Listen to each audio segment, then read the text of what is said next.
नमस्कार विद्यार्थी मित्रांनो. उपयोजित इतिहास भाग 2 मध्ये आपलं स्वागत आहे. बघा, मागच्या व्हिडिओजमध्ये आपण उपयोजित इतिहास म्हणजे काय, तसेच उपयोजित इतिहास आणि विविध विषयांमधील संशोधन याविषयीची माहिती अभ्यासली होती. त्यामध्ये आपण विविध विषयांचा आणि उपयोजित इतिहास याची कसा संबंध आहे याविषयीची माहिती अभ्यासली होती. आता आपण उपयोजित इतिहास आणि वर्तमान काळ यांचा सहसंबंध बघणार आहोत. बघा, उपयोजित इतिहास आणि वर्तमान काळ अशा प्रकारचे इथं 2 शब्द आहेत. याच्यामध्ये आपल्याला उपयोजित इतिहास म्हणजे काय हे आपण अभ्यासलेलं आहे आणि याचा वर्तमान काळाशी कसा संबंध आहे याची माहिती आपल्याला अभ्यासायची आहे. आता उपयोजित इतिहास म्हणजे इतिहासाचा दैनंदिन जीवनामध्ये उपयोग करणे.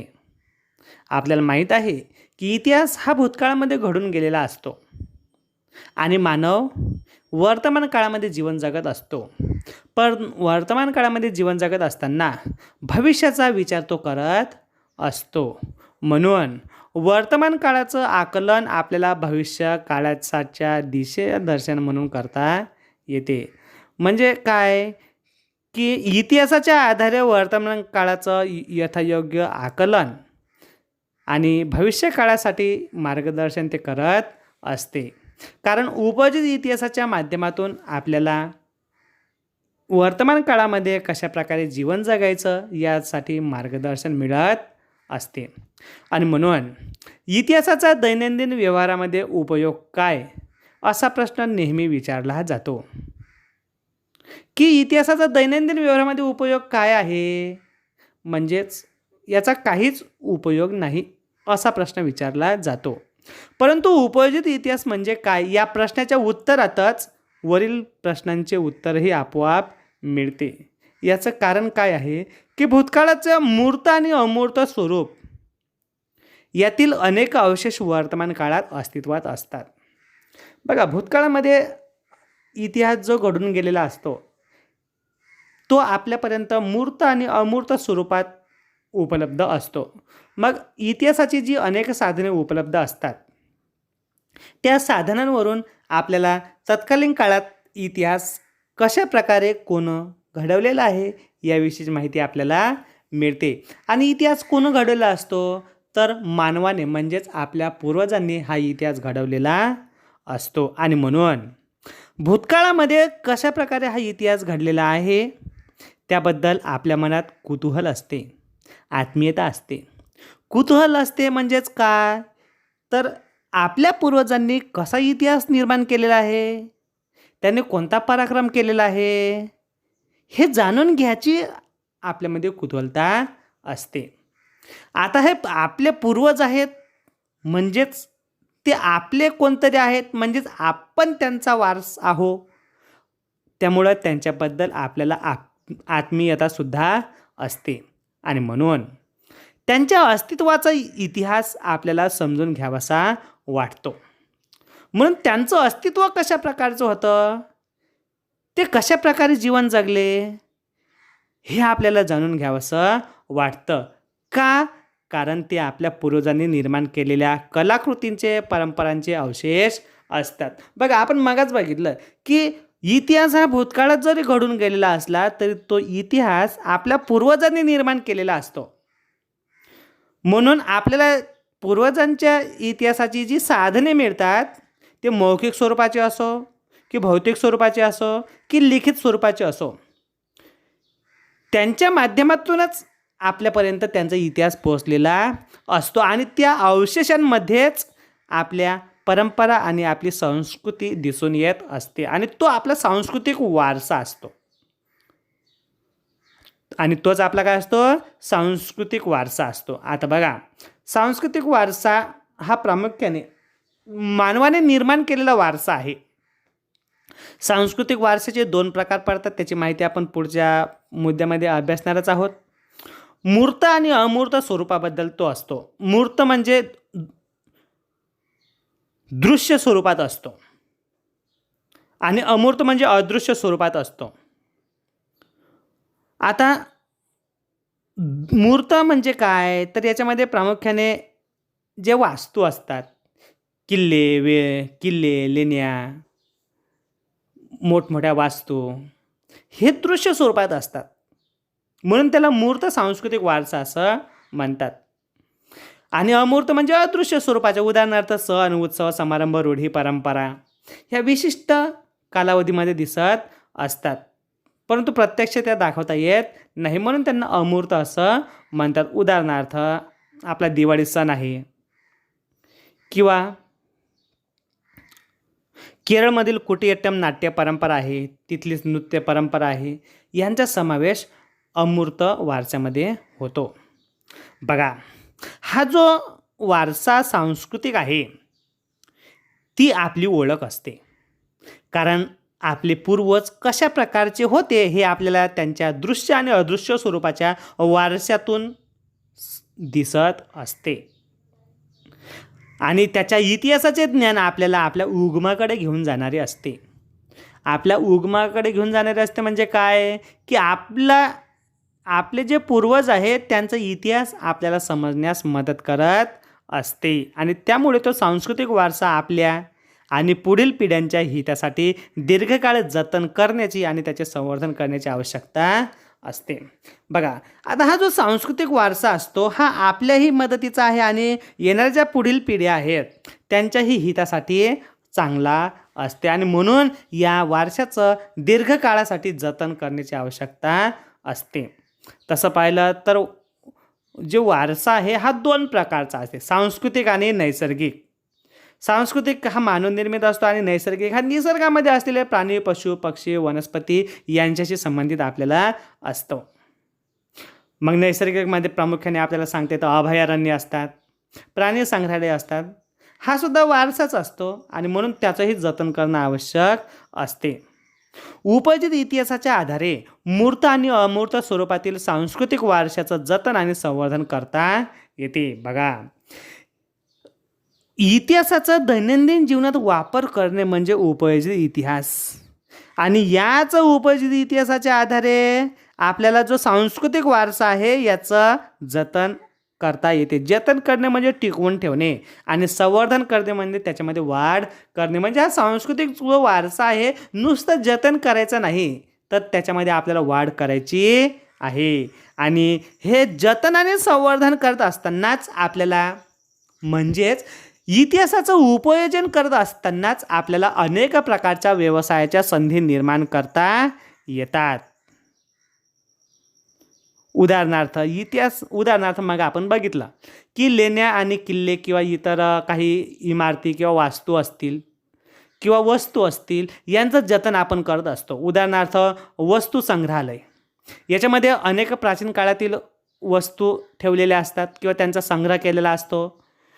आणि अशा संग्रहालयामध्ये त्यांचं जतन करण्यासाठी अनेक कर्मचारी असतात. दुसरं उदाहरण द्यायचं झाल्यास काही संग्रहालय असतात किंवा काही ग्रंथालय असतात. ग्रंथालयामध्ये अनेक प्रकारचे पुस्तकांचं जतन केलेलं असतं. प्राचीन काळातली जी काही डॉक्युमेंटरीज असते ती अभिलेखागारामध्ये ठेवलेली असते. आणि यामध्ये आपल्याला या डॉक्युमेंटरीचं जतन आणि संवर्धन करण्यासाठी जे कर्मचारी असतात ते सुद्धा त्यांना नोकरी मिळत असते. इतिहासामध्ये काही इतिहासकार असतात, वास्तू विशारद असतात, आर्किटेक्चर असतात. असे अनेक व्यवसाय, पर्यटन असते, असे अनेक व्यवसाय आपल्याला या इतिहासाचं उपयोजन करत असताना निर्माण होत असतात. आणि म्हणून इतिहासाच्या उपयोजनाच्या माध्यमातून म्हणजेच सांस्कृतिक वारशाचं जतन आणि संवर्धन करत असताना व्यवसायाच्या अनेक संधी निर्माण होतात. थोडक्यात सांगायचे म्हणजे इतिहासाच्या आधारे वर्तमान काळाचे यथायोग्य आकलन.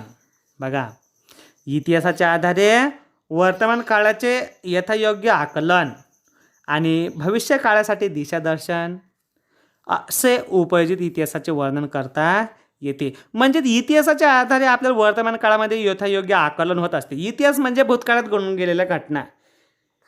जर तत्कालीन काळामध्ये आपल्याला भूतकाळामध्ये घडून गेलेल्या ज्या घटना असतात, जर आपल्या पूर्वजांनी काही चुका केलेल्या असतील तर तशा प्रकारच्या चुका आपल्याकडून होऊ नये यासाठी आपण वर्तमान काळामध्ये प्रयत्न करत असतो, कारण आपण जर वर्तमान काळामध्ये काही चुका केल्या नाहीत तर भविष्यकाळ आपल्याला उज्ज्वल असतो, भविष्यकाळ आपला चांगला जात असतो. अशा प्रकारे आपल्याला उपयोजित इतिहासाचं वर्णन करता येते.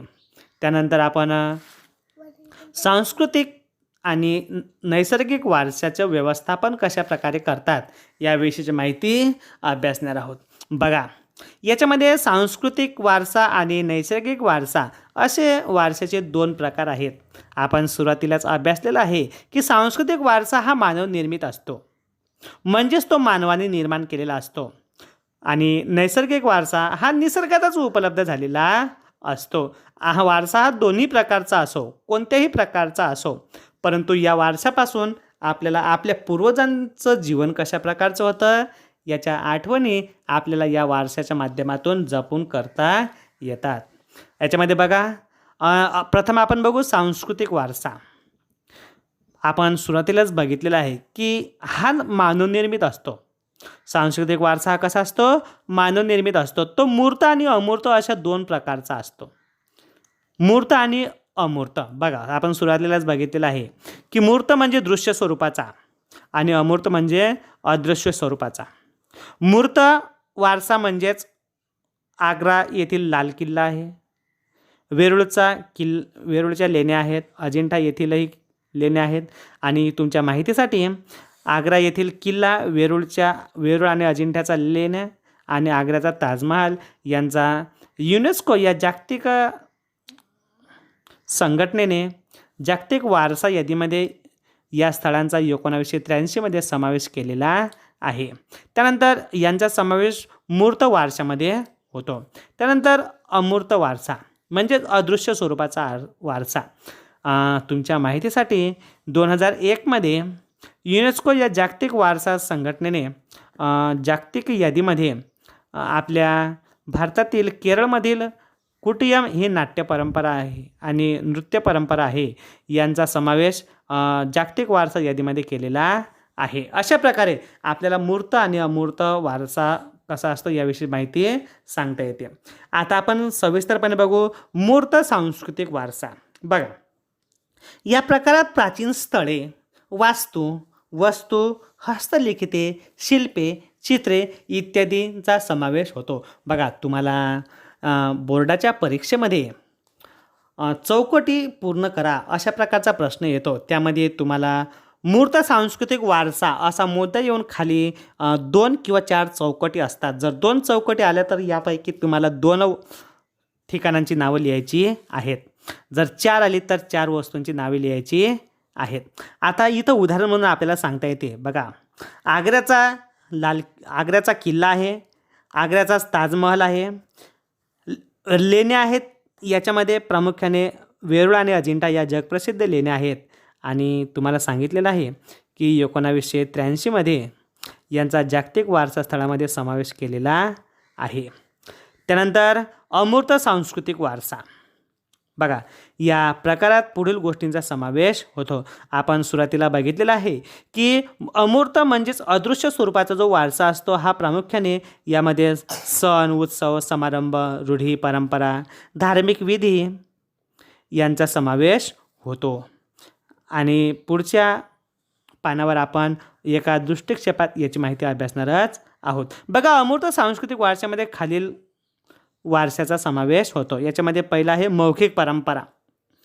बघा, मौखिक परंपरा हे सुद्धा आपल्याला अमूर्त सांस्कृतिक वारसा आहे आणि त्यासाठी उपयोगात आणली जाणारी भाषा महत्त्वाची असते. कारण भाषा कोणती आहे ही समजल्याशिवाय आपल्याला तो सांस्कृतिक वारसा समजणार नसतो. आणि भाषेच्या माध्यमातून आपला जो वारसा असतो हा एका पिढीकडून दुसऱ्या पिढीकडे संक्रमित केला जात असतो. त्यानंतर पारंपरिक ज्ञान.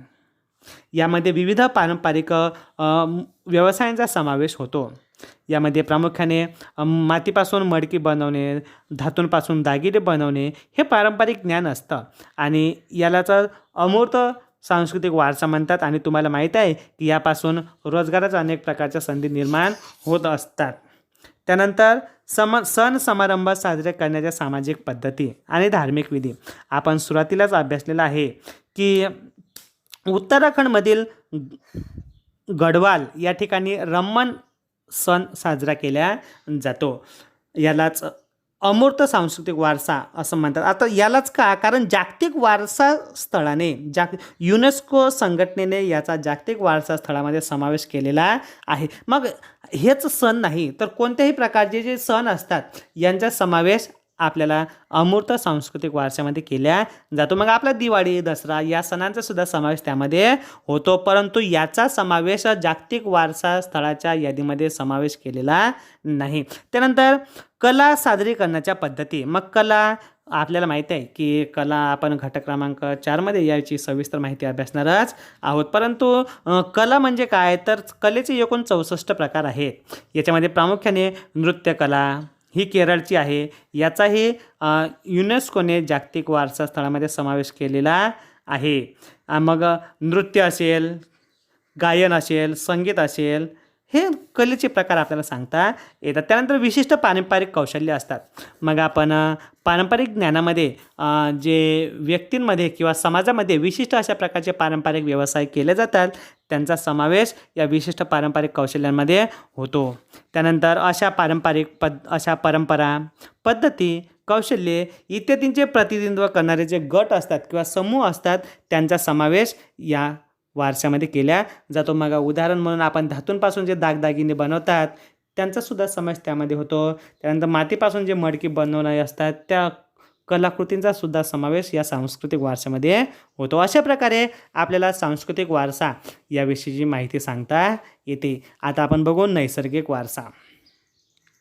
आता आपल्याला माहीत आहे की सांस्कृतिक वारसा हा प्रामुख्याने मानवनिर्मित आहे, परंतु नैसर्गिक वारसा हा मानवानं निर्माण केलेला नाही, तो निसर्गातच मानवाला उपलब्ध झालेला आहे. फक्त आपल्याला त्या वारशाचं जतन आणि संवर्धन करावं लागतं. आणि तुम्हाला माहीत आहे की आपल्या भारतामध्ये अनेक प्रकारचे आपण भूगोलामध्ये घटक क्रमांक 3मध्ये भारताची प्राकृतिक रचना याविषयीची माहिती अभ्यासलेली आहे. त्यामध्ये तुम्ही अभ्यासलं की जगाच्या भूमीचे जेवढे वैशिष्ट्ये आहेत ते सर्व वैशिष्ट्ये एकट्या भारतामध्ये आहे, भारताच्या भूमीचे आहेत. याचा अर्थ भारतामध्ये नैसर्गिक विविधता कशा प्रकारची आहे याविषयीची माहिती आपल्याला मिळते. आणि म्हणून निसर्गातील जैवविविधतेचा विचार नैसर्गिक वारसाच्या संकल्पनेत केलेला आहे. मग यामध्ये प्रामुख्याने अभयारण्ये, राष्ट्रीय उद्याने, उंच पर्वत त्यांना व्हॅली असंही म्हणतात. आणि तुम्हाला माहीत आहे की 1985ला काझीरंगा जे राष्ट्रीय उद्यान आहे याचा समावेश युनेस्कोनं जागतिक वारसा स्थळाच्या यादीमध्ये समावेश केलेला आहे.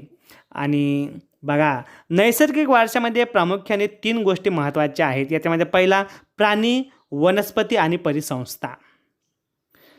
म्हणजे नैसर्गिक वारसा यांच्या माध्यमातून आपल्याला जतन आणि संवर्धन करायचं असतं. तुम्हाला माहीत आहे की प्राण्यांचं आता संवर्धन आणि जतन व्हावं यासाठी शिकार करणे यास बंदी घातलेली आहे.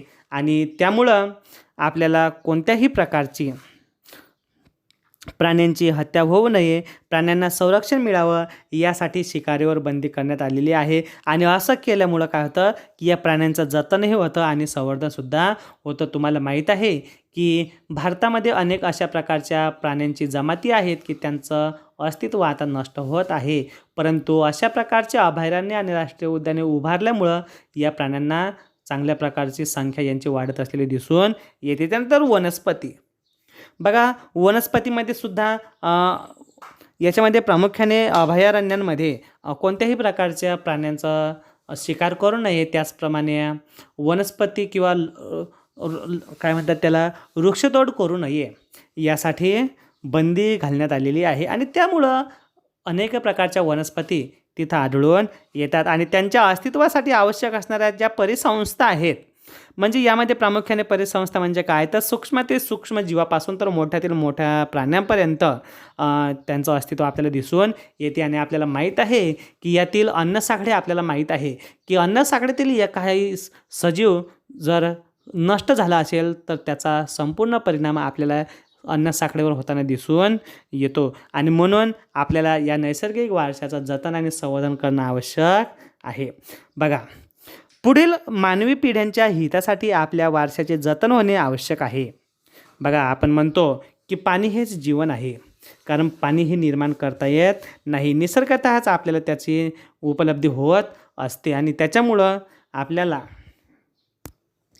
या पाण्याचं जतन करणे आवश्यक आहे. तशाच प्रकारे निसर्गामध्ये जो काही वारसा आपल्याला उपलब्ध आहे त्यांचंही जतन आणि संवर्धन करणं आवश्यक असते आणि अशा काही नामशेष होणाऱ्या वाटेवर असणारा सांस्कृतिक वारसा आणि नैसर्गिक वारशाचं जतन आणि संवर्धन व्हावे या हेतूने युनेस्को या जागतिक संघटनेने काही दिशादर्शक तत्त्वे जाहीर केलेली आहेत. म्हणजे काय की युनेस्को या जागतिक वारसा स्थळांना यादी तयार केलेली आहेत आणि या यादींमध्ये ज्या ठिकाणांचा समावेश या वारशामध्ये केलेला आहे त्या ठिकाणांचं संरक्षण करण्याचा प्रयत्न यांच्या माध्यमातून केल्या जातं. त्याबद्दल काही दिशादर्शक तत्त्वे जाहीर केलेले म्हणजे काहीतरी त्यांनी नियम तयार केलेले आहेत.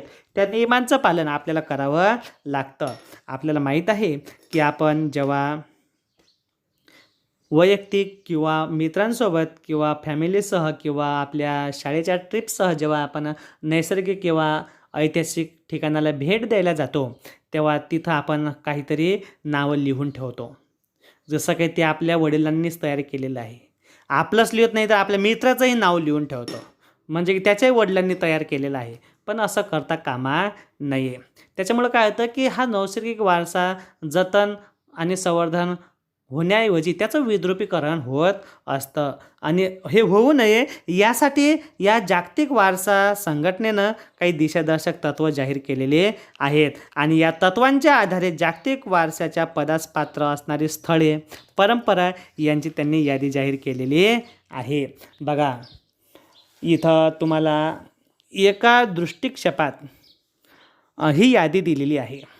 बघा भरपूर यादी आहे परंतु याच्यामध्ये काही महत्त्वाचे मुद्दे आहेत. त्यामध्ये फक्त 2001 साली कुटियट्टम ही केरळमधील संस्कृत नाट्य परंपरा आहे.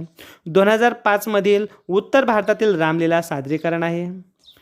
त्यानंतर 2010 मध्ये राजस्थानचे कालबेलिया लोकसंगीत आणि लोकनृत्य हे महत्त्वाचं आहे आणि सर्वात महत्त्वाचं आहे पश्चिम बंगाल, झारखंड आणि ओडिशामधील छाऊ नृत्य.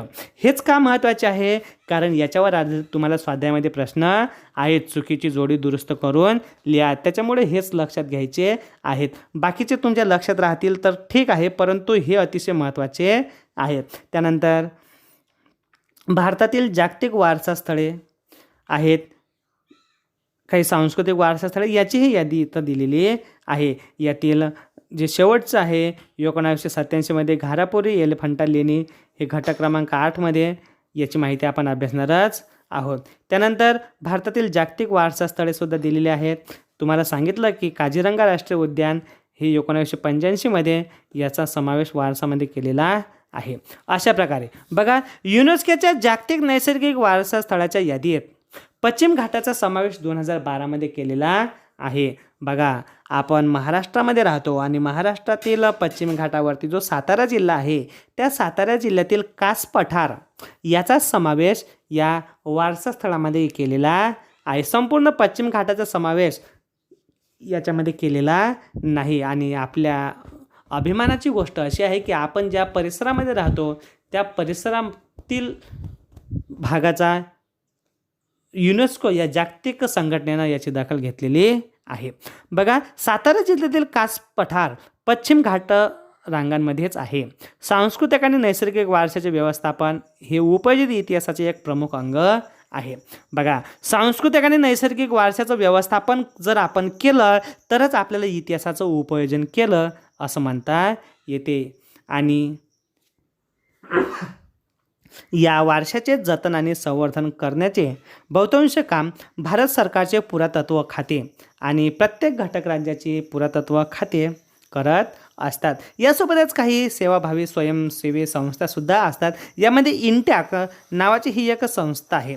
बघा ही इंटॅक म्हणजेच Indian national trust for art and cultural heritage. बघा 1984 पासून कार्यरत ही संस्था आहे आणि सांस्कृतिक आणि नैसर्गिक वारशाच्या स्थळांच्या जतन आणि संवर्धनाच्या प्रकल्पांमध्ये अनेक विषयांतील तज्ज्ञांचा सहभाग आवश्यक असतो. बघा आता हा एवढा मोठा वर्षाचा जो वारसा आहे या वारशाचं जतन आणि संवर्धन करण्यासाठी आपल्याला एका व्यक्तीची गरज नसते, तर त्या विषयातील अनेक तज्ज्ञांची आपल्याला आवश्यकता असते. याच्यामध्ये प्रामुख्याने समाजतज्ज्ञ, इतिहासतज्ञ, कायदेतज्ञ,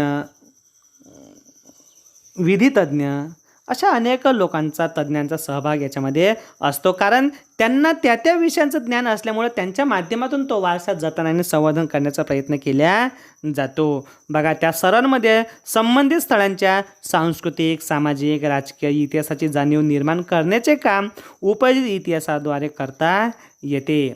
अशा प्रकारे आणि त्यामुळं आपल्याला या इतिहासाची जाणीव कशा प्रकारे निर्माण करता येते याची माहिती आपल्याला खालील 5 मुद्द्यांच्या माध्यमातून सांगता येते. त्यातला पहिला मुद्दा आहे बघा, प्रकल्पांतर्गत वारसा स्थळाचे मूळ स्वरूप न बदलता जतन आणि संवर्धनाची कामे करणे. बघा, म्हणजे एखादा अशा प्रकारचा प्रकल्प किंवा उपक्रम राबवायचा की त्या उपक्रमाच्या माध्यमातून वारसा स्थळामध्ये आपण कोणत्याही प्रकारचा जो बदल करायचा आहे तो मूळ स्वरूप त्याचं बदलता कामा नये.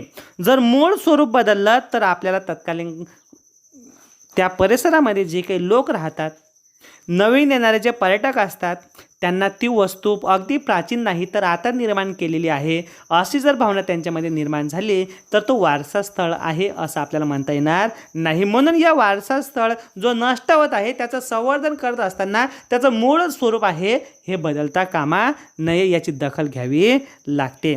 त्यानंतर दुसरं आहे स्थानिक समाजाची घडण आणि मानसिकता.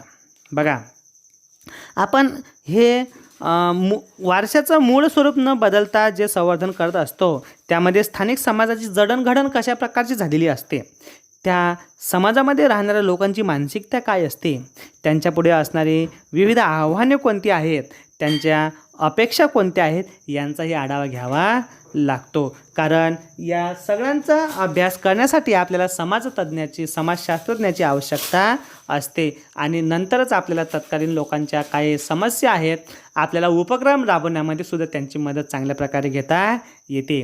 त्यानंतर तिसरं आहे सांस्कृतिक वारसा स्थळांचे जतन आणि संवर्धन करत असताना स्थानिक लोकांच्या भावना दुखवल्या जाऊ नयेत यासाठी कराव्या लागणाऱ्या उपाययोजनांचे नियोजन करता येते. बघा, यामध्ये सांस्कृतिक वारसांचं जतन आणि संवर्धन करत असताना स्थानिक लोकांच्या भावना दुखवल्या जाऊ नयेत याची काळजी आपल्याला घ्यावी लागते. यामध्ये बघा, आपल्याला माहीत आहे की आपल्या भारतामध्ये विविध प्रकारच्या शहरांचं आधुनिकीकरण होत आहे आणि आधुनिकीकरण होत असताना आपल्याला माहीत आहे की अनेक शहरांमध्ये मोठ्या प्रमाणात अतिक्रमण हटाव अशा प्रकारच्या महानगरपालिकेकडून उपक्रम राबवल्या जातो. पण अतिक्रमण हटाव करत असताना अतिक्रमण हे फक्त घरांचं केलं जातं, परंतु मंदिर हे जर अतिक्रमण जागामध्ये जर बांधलेलं असले तर मंदिरांचं तोडफोड करता येत नाही किंवा केली जात नाही. का? कारण त्या मंदिरामध्ये तत्कालीन त्या परिस्थितीत राहणाऱ्या लोकांच्या, स्थानिक लोकांच्या भावना गुंतलेल्या असतात आणि म्हणून त्यांच्या भावना दुखू नये म्हणून मंदिरांवर काय केलं जात नाही, हातोडा टाकला जात नाही, कारण त्या लोकांच्या भावनांचा विचार केला जातो. यासाठी नियोजन कशा प्रकारे करावं लागतं यासाठी आपल्याला तज्ज्ञांची आवश्यकता असते. त्यानंतर चौथा आहे स्थानिक लोकांना त्या प्रकल्पात सामील करून घेता येते. कारण कसं असतं बघा, एखादा सरकारी कार्यक्रम किंवा उपक्रम राबवत असताना ज्या भागामध्ये हा उपक्रम राबवला जातो तेव्हा त्या भागातील लोकांना ते सरकारी असल्यामुळं किंवा शासकीय असल्यामुळं सर्वांच्या उपयोगाचा आहे हा विचार करून तिथं राहणाऱ्या लोकांचाही तिथला सहभाग घेतला पाहिजे. कारण तसा जर सहभाग घेतला तर लोकांना ते आपलं आहे याची जाणीव निर्माण होऊन लोकही चांगल्या प्रकारचं सहकार्य करू शकतात. आणि शेवटचं आहे स्थानिक लोकांच्या परंपरागत कौशल्यांना प्रोत्साहन देऊ शकतील अशा उद्योग व्यवसायांना चालना मिळावी यासाठी पद्धतशीर नियोजन करणे. आता तसं पाहिलं तर उद्योग व्यवसायाला चालना देण्याचं काम कुणाचं असते? सरकारचं असते. परंतु सरकार किंवा एखादा कोणताही मंत्री याचं नियोजन करत नाही, तर मंत्र्यांना मार्गदर्शन करणारे असे सचिव असतात. तो सचिव म्हणजे प्रशासकीय अधिकारी असतो. त्याला त्या विषयाचा प्रदीर्घ अनुभव आणि अभ्यासाचा व्यासंग असतो आणि तो त्याच्या मार्गदर्शनानुसार सरकार स्थानिक लोकांच्या परंपरागत कौशल्यांना प्रोत्साहन देऊ शकेल अशा प्रकारचं उद्योग व्यवसाय मिळावे अशा प्रकारचं चालना दिल्या जाते. मग ते हस्तउद्योग असो की लघु उद्योग असो की मोठे उद्योग असो, अशा उद्योगांना जर आपण चालना दिली तर स्थानिक लोकांचं जे कौशल्य असतं त्यांनाही वाव मिळत असतो आणि यासाठी नियोजन करणं आवश्यक असतं. अशा प्रकारे आपल्याला नैसर्गिक वारशामध्ये उपजित इतिहास आणि वर्तमान काळ याविषयी माहिती सांगता येते. या धड्याचा शेवटचा मुद्दा आहे तो म्हणजे संबंधित व्यावसायिक क्षेत्रे. आपण सुरुवातीलाच अभ्यासलेलं आहे की इतिहासाचं उपयोजन करत असताना वर्तमान काळामध्ये अनेक प्रकारचे व्यवसाय रोजगाराच्या संधी निर्माण होत असतात. यामध्ये प्रामुख्याने उदाहरण म्हणून सांगता येतं इतिहासाचं उपयोजन करत असताना म्हणजेच उपयोजित इतिहासाचं वर्तमान काळामध्ये वापर करत असताना आपल्याला पुरातत्त्वाची गरज असते, इतिहासकाराची आवश्यकता असते. समाजामध्ये बघा आपण ज्या परिसरामध्ये राहतो तिथं अनेक प्रकारचे व्यवसाय करणारे लोक असतात. तर त्यामध्ये काही इतिहासकार असतात, काही पुरातत्त्वज्ञ असतात, काही आर्किटेक्चर असतात म्हणजे वास्तुविशारद असतात, काही इंजिनियर असतात म्हणजेच अभियंता असतात आणि हे सगळे लोक असतात. यांच्या माध्यमातून आपल्याला इतिहासाचं उपयोजन करता येते. म्हणजेच इतिहासाचं उपयोजन करत असताना दैनंदिन जीवनामध्ये आपल्याला रोजगाराच्या संधी निर्माण करता येतात. म्हणजे इतिहासाची आवडही निर्माण करता येते, ती टिकवता पण येते आणि रोजगाराच्या संधीसुद्धा निर्माण होतात.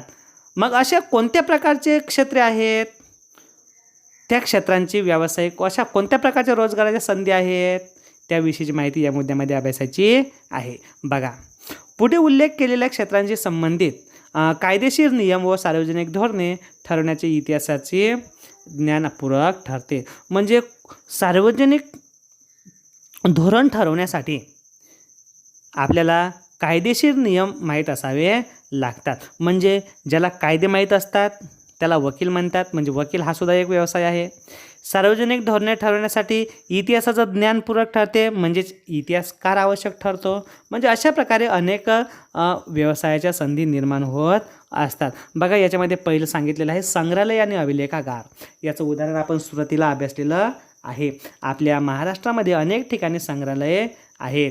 या ठिकाणी संग्रहालयामध्ये अगदी छत्रपती शिवाजी महाराज किंवा अगदी प्राचीन काळातील राजे महाराजांचे काही साधने असतात, वस्तू असतात, त्यांचं जतन आणि संवर्धन केल्या जातं. त्याला संग्रहालय असं म्हणतात. बघा, तुम्ही जेव्हा या संग्रहालयाला भेट द्यायला जाता तेव्हा तिथं तुम्हाला अनेक कर्मचारी दिसतात. उदाहरणार्थ सेक्युरिटी काउंटर दिसतं, त्यानंतर मेन ऑफिस दिसतं. अशा प्रकारे आपल्याला हे कर्मचारी दिसतात. हे कर्मचारी असतात म्हणजेच काय की इतिहासाचं साधनांचं जतन करण्यासाठी हे संग्रहालय उभारलेलं आहे आणि त्या संग्रहालयामध्ये अनेक जणांना रोजगार मिळालेला आहे. म्हणजेच व्यवसायाच्या संधी निर्माण झालेल्या आहेत. तशाच प्रकारे अभिलेखागार आहे. अभिलेखागारामध्ये प्राचीन काळातील जे डॉक्युमेंटरी असते, करार मदार यांच्यामध्ये झालेले असतात, त्या सगळ्या साधनाचं जतन आणि संवर्धन केल्या जातं. आपण घटक क्रमांक 9 याची सविस्तर माहिती अभ्यासणार आहोत. त्यानंतर दुसरा आहे ऐतिहासिक स्थळांचे जतन आणि संवर्धन करत आवश्यक आहे. बघा, ऐतिहासिक स्थळांचं मग तुम्हाला सांगितलं आग्र्याचा ताजमहाल आहे, आग्र्याचा किल्ला आहे, दिल्लीचा लाल किल्ला आहे आणि अजिंठा वेरूळ येथील लेण्या आहेत. हे ऐतिहासिक स्थळं आहेत. यांचा समावेश यामध्ये होतो आणि यांचं जतन आणि संवर्धन करत असताना आपल्याला अनेक प्रकारच्या व्यवसायाच्या संधी निर्माण होतात. त्या कशा प्रकारे आपण तिसऱ्या मुद्द्यामध्ये बघू. बघा, पर्यटन आणि आतिथ्य. पर्यटन म्हणजे काय की परकीय लोक किंवा आपण एका ठिकाणाहून दुसऱ्या ठिकाणी जाण्यासाठी जो प्रवास करतो त्याला पर्यटन असं म्हणतात. आणि घटक क्रमांक 8 पर्यटन म्हणजे काय याविषयी माहिती अभ्यासणारच आहोत. त्यानंतर आतिथ्य. आतिथ्य म्हणजे आपल्या देशामध्ये किंवा बाहेरच्या देशातील लोक आपल्या देशामध्ये काही ऐतिहासिक वारसा पाहण्यासाठी येत असतात. उदाहरणार्थ अजिंठा वेरूळच्या लेण्या किंवा ताजमहाल पाहण्यासाठी लोक येत असतात. मग आता ते पाहायला येतात म्हणजेच आपल्या देशामध्ये अनेक प्रकारच्या रोजगाराच्या संधी निर्माण होतात. मग कशा होतात तर बघा, ते आपल्या देशात येतात म्हणजेच त्यांना व्हिसा काढावा लागतो. आणि असं म्हटलं जातं की युरोपीय लोक किंवा परकीय लोक जेव्हा भारतामध्ये आपल्या विमानतळावर पाऊल ठेवतात तेव्हापासून आपल्याला त्यांच्यापासून पैसा मिळायला सुरुवात होत असते. उदाहरणार्थ ते विमानतळावर उतरतात म्हणजे त्यांनी तिकीट विमानाचं काढलेलं असतं. ते तिकीट म्हणजेच आपल्याला त्यातून पैसा मिळालेला असतो. ते विमानतळावर पोहोचतात, तिथून त्यांना एखाद्या लेणीवर किंवा एखाद्या ठिकाणी जायचं असतं. उदाहरणार्थ औरंगाबाद शहरामधून अजिंठा आणि वेरूळ या ठिकाणी जायचं आहे किंवा त्यांना बिबीचा मकबरा बघायला जायचं आहे. तर या ठिकाणी किंवा वेरूळच्या लेणीवर जायचं आहे. या ठिकाणी त्यांना टॅक्सी करावी लागते. म्हणजे टॅक्सी असली म्हणजे ड्रायव्हर आला, त्यांना ट्रान्सलेशन करणारा भाषातज्ञ आला. त्यानंतर ते ज्या ठिकाणी राहतील तिथं हॉटेल्स आल्या. हॉटेल्समध्ये त्यांचं आतिथ्य केलं जातं. म्हणजे त्यांच्या राहण्याची जेवणाची चांगली व्यवस्था केली जाते. एवढंच नाही तर त्यांना शॉपिंगसाठी व्यवस्था मार्केट केलेली आहे. असे मोठमोठे छोटे मोठे शॉप तयार केलेले असतात. म्हणजे बघा किती मोठ्या प्रमाणात रोजगाराच्या संधी निर्माण झाल्या. म्हणजेच पर्यटन आणि आतिथ्याच्या माध्यमातून रोजगाराच्या अनेक संधी निर्माण होतात. आणि मनोरंजन आणि संपर्काची माध्यमे बघा, आपण घटक क्रमांक 4मध्ये मनोरंजन आणि संपर्क माध्यमे याविषयीची माहिती अभ्यासणार आहोत. बघा, मनोरंजन म्हणजे काय? अगदी प्राचीन काळापासून लोकांना करमणूक करण्यासाठी काहीतरी मनोरंजनाची साधने वापरलेले आपल्याला दिसून येतात. सुरुवातीच्या काळामध्ये शिकार करणे, कुस्ती खेळणे, त्यानंतर आता क्रिकेट खेळणे, अशा प्रकारची अनेक प्रकारची क्रीडा साहित्य आहे, यांचा समावेश मनोरंजनामध्ये होतो. त्यानंतर अनेक संपर्काची साधने आहेत. यामध्ये प्रामुख्याने वर्तमानपत्र आहेत, टी व्ही, दूरदर्शन, आकाशवाणी, अशा अनेक प्रकारच्या आता विविध प्रकारच्या चॅनल्स आलेले, खाजगी चॅनल्स आलेले आहेत. यूट्यूब आहे, इंटरनेट आहे, आता प्रसारमाध्यमे आहेत. अशा अनेक प्रकारच्या साधनांचा समावेश याच्यामध्ये होतो. म्हणजेच यांचासुद्धा इतिहास असतो आणि त्यांच्या माध्यमातून सुद्धा आपल्याला अनेक प्रकारच्या रोजगाराच्या संधी निर्माण होतात. उदाहरणार्थ वर्तमानपत्र बघा, कोणतंही एक वर्तमानपत्र घ्या, त्या कार्यालयामध्ये जा, बघा किती लोक वेगवेगळ्या प्रकारचे कार्य करत असतात. म्हणजे या सगळ्यांना नोकरी मिळत असते. आकाशवाणी घ्या, तिथं तुम्ही आकाशवाणी सेंटरवर प्रत्येक जिल्ह्याच्या ठिकाणी असते, तिथं तुम्ही भेट द्यायला जा. तिथे जेवढे कर्मचारी दिसतील ते आपल्याला ते कर्मचारी म्हणजेच हा वारशाचं जतन आणि संवर्धन करत असताना त्यांना नोकरी मिळालेली आपल्याला दिसून येते. अशा प्रकारे आपल्याला संबंधित व्यावसायिक क्षेत्रे कोणकोणती आहेत याची माहिती सांगता येते आणि यातील प्रत्येक क्षेत्राच्या व्यवस्थापनासाठी विशेष कौशल्य प्राप्त असलेल्या मनुष्यबळाची आवश्यकता असते. तुम्हाला माहीत आहे की आपण म्हणतो की इतिहासाचं उपयोजन करत असताना अनेक प्रकारच्या व्यवसायाच्या संधी निर्माण होतात, पण ज्यांच्यामध्ये कौशल्य विशिष्ट अशा प्रकारचं आहे त्या कौशल्य प्राप्त असलेल्या व्यक्तींनाच नोकरीची संधी मिळत असते. आणि कौशल्य प्राप्त म्हणजेच काय की आपल्याला कोणताही व्यवसाय करायचा असेल तर त्यासाठी ट्रेनिंग घ्यायची आवश्यकता असते आणि आपण जर ट्रेनिंग घेतलं तर नक्कीच त्या विषयामध्ये आपली भरभराट होत असते. इथं उदाहरण दिलेलं आहे, स्थापत्य विशारद बघा, त्याला आर्किटेक्चर असंही म्हणतात. म्हणजे इतिहासाचं उपयोजन करत असताना किती प्रकारच्या व्यवसायाच्या संधी निर्माण होतात इथं उदाहरण दिलेलं आहे. त्याच्यानंतर दुसरा आहे अभियंता, याला इंजिनियर असंही म्हणतात. इतिहासकार, पुरातत्वज्ञ, संग्रहपाल, समाजशास्त्रज्ञ, अभिलेखागार, व्यवस्थापक, कायदेतज्ञ, छायाचित्रण तज्ज्ञ इत्यादी.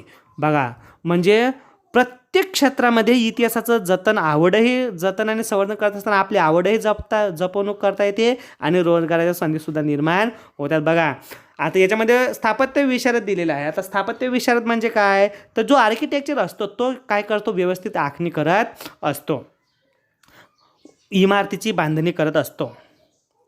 त्यानंतर अभियंता म्हणजेच इंजिनियर हा सुद्धा डेकोरेट करत असतो. तशाच प्रकारे इतिहासकार तुम्ही सुद्धा होऊ शकतात. फक्त तुम्हाला उच्च शिक्षण घेऊन तुम्हाला जी माहिती उपलब्धच नाही ती शोधून काढण्यासाठी प्रयत्न करावे लागतात.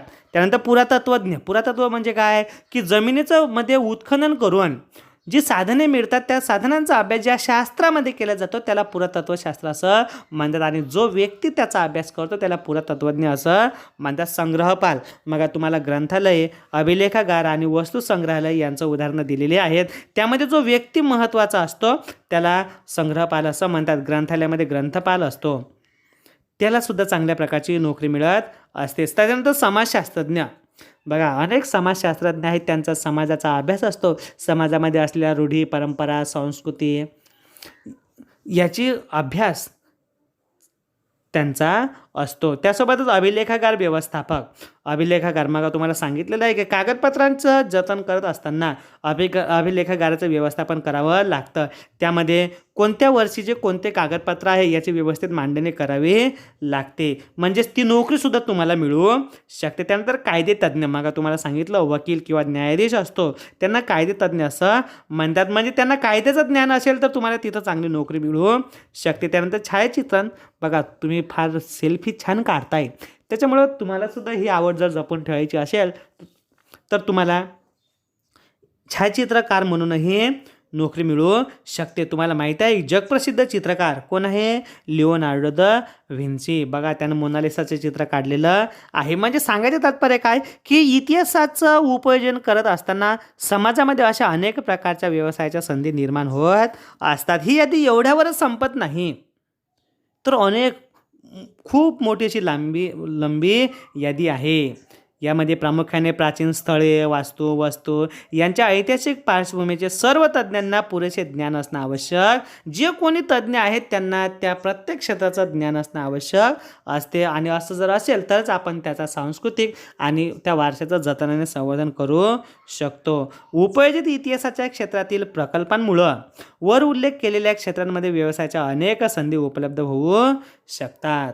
अशा प्रकारे या पाठामध्ये आपण पाहिले की उपयोजित इतिहास हे कार्यक्षेत्र लोकांमध्ये इतिहासासंबंधीचे प्रबोधन कसे करता येईल. बघा इतिहासासंबंधीचे प्रबोधन म्हणजे काय तर आपला जो वारसा आहे हा चांगल्या प्रकारे जतनाने संवर्धन केला पाहिजे यासंबंधीचं मार्गदर्शन आपण केलं पाहिजे. आपण याचं उदाहरण आपल्याला सांगता येतं. मग तुम्हाला सांगितलं होतं की आपण वारशाच्या ठिकाणी भेट दिल्यानंतर तिथं काही पण लिहिलेलं आहे पण ते वाचावं वाटत नाही अशा प्रकारचे मजकूर असतात. असं जर लिहिलं तर आपल्या देशाचा वारसा संवर्धन तर होणार नाही परंतु आपली जी विकृती आहे हे जगाला दिसणार आहे.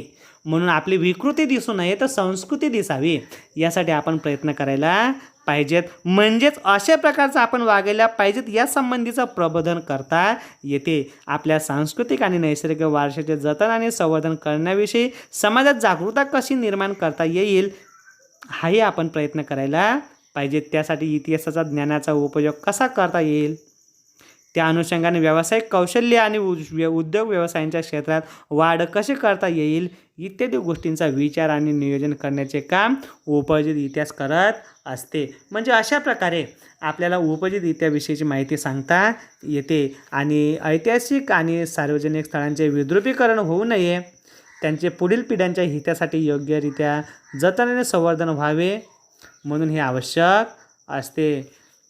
याचा स्वाध्याय तुम्हाला करून आणायचा आहे. आणि पुढच्या व्हिडिओजमध्ये आपण घटक क्रमांक 4 भारतीय कलांचा इतिहास याविषयीची माहिती अभ्यास